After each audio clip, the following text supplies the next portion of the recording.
আল্লাহর নবী বলেন, এই মুহররম মাসটা আল্লাহ তাআলার মাস।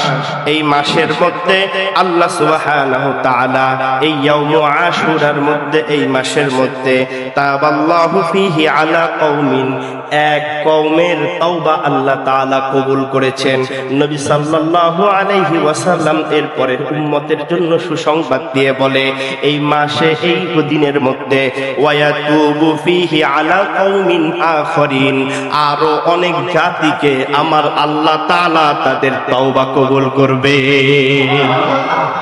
এজন্য 40 বছর আল্লাহ থেকে দূরে, 50 বছর আল্লাহ থেকে দূরে, আল্লাহ বলতেছে, বান্দা আমি তো মাঝে মাঝে মেগা অফার দেই, মাঝে মাঝে সুপার অফার দেই, মাঝে মাঝে তোকে ডাকি, আয়, এইটা সুযোগ। আল্লাহ তাওবা করবি, তুই তাওবা করবি, আর আমি আল্লাহ তোর তাওবা গুলো কবুল করে নেব। সুবহানাল্লাহ পড়েন না?